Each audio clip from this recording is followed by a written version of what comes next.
Biwawat, Sri Sundari Hasibuan, Ayu Lestari, Sila Bubun 09, Armiah Haikal, Desti Dimas, Tasminingsi 90, Bila, Wardahwar, dan seluruh jajaran yang berjajar di kolom komentar yang belum sempat Bang Don absen, terima kasih atas saran dan masukannya. Bang Don juga ucapkan dari lubuk hati yang paling dalam hatur sewu nuhun untuk sahabat yang telah setia menonton dan mensupport channel ini.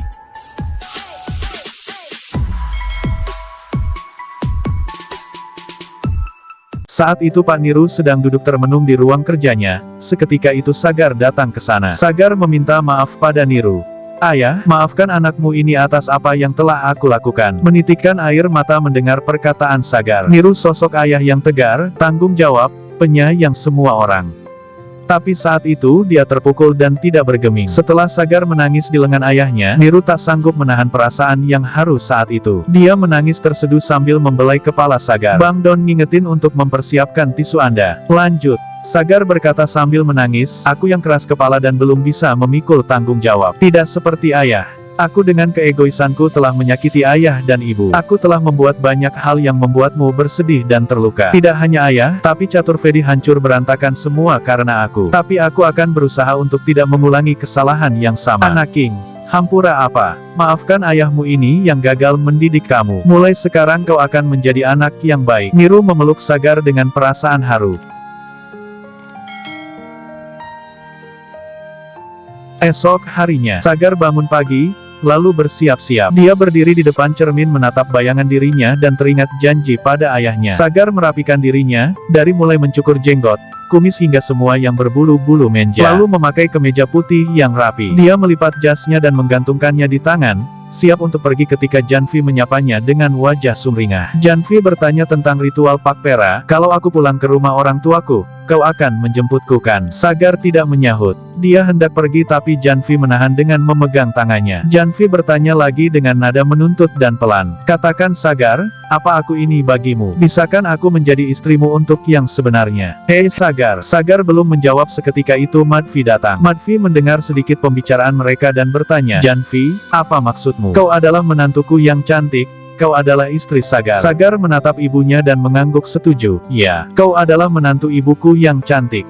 Janvi tidak begitu menanggapi lalu menatap Sagar dan meminta kepastian. Dan aku juga istrimu kan? Sagar berat untuk mengucap dan tidak menyahut.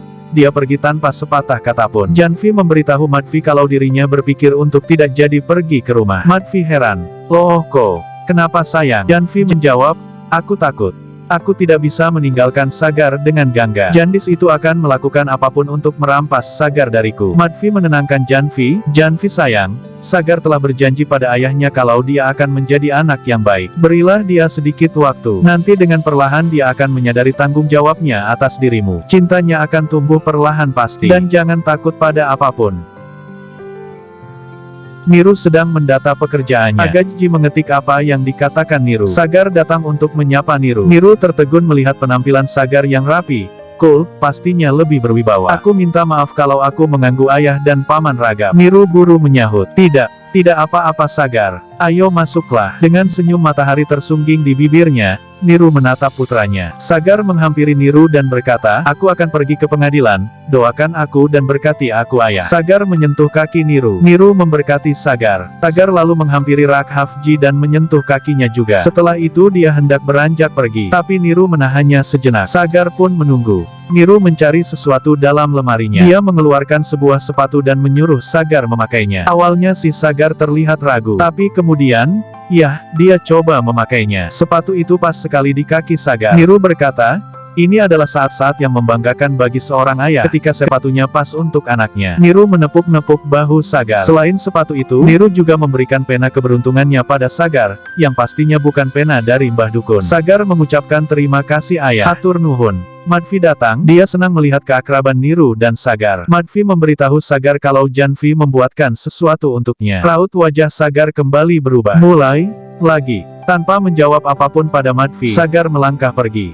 Lalu Madvi memanggilnya, Sagar. Tapi Sagar tidak menoleh lagi. Madvi sedikit tersinggung dan mengadu pada Niru. Dia tidak mendengarkan aku. Niru menenangkan Madvi, dia mendengarmu.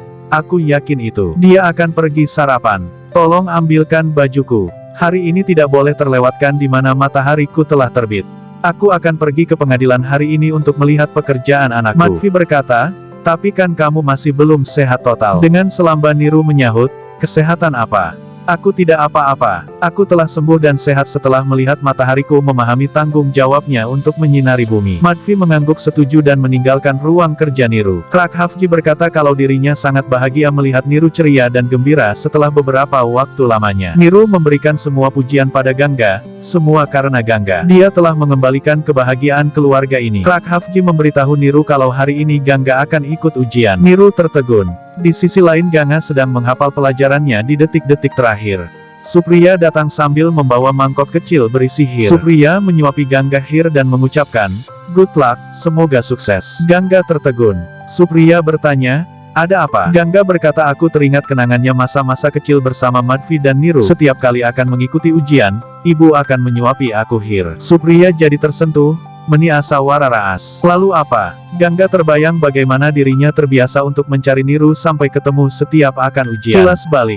Gangga manggil tuannya. Dia berpapasan dengan Niru dan berkata kalau dirinya akan ikut ujian. Dia meminta Niru memberkatinya dengan menarik telinganya. Niru selalu berkata kalau itu tahayul. Tapi Gangga berkeras mengatakan kalau itu adalah jimat keberuntungan. Lalu dengan senang hati, Niru akan menarik telinga Gangga sambil mendoakannya, semoga sukses. Setelah itu Gangga akan menyentuh kaki Niru dan Madvi dan pergi ke tempat ujian. Kilas balik pun berkakhir. Niru juga memikirkan hal yang sama setelah diingatkan Raghafji. Raghafji menyarankan agar Niru memberkati Gangga seperti biasa. Niru menggeleng, aku tahu dia tidak akan datang untuk meminta berkatku hari ini. Aku telah menyinggung harga dirinya. Dia tidak akan pernah memaafkan aku. Ucap Niru dengan tatapan menerawang penuh kesedihan.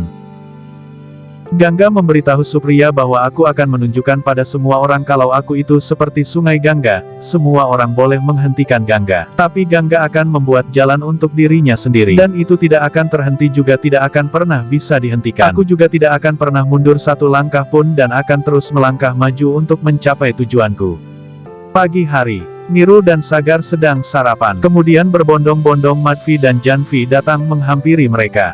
Madvi memberitahu Niru kalau Janvi membuat hir sesuai dengan ritual dan tradisi. Janvi menyodorkan semangkok kecil hir pada Niru. Niru tersenyum senang dan mencicipinya. Janvi lalu menyapa Sagar dan menyodorkan mangkok hir yang lain ke hadapannya.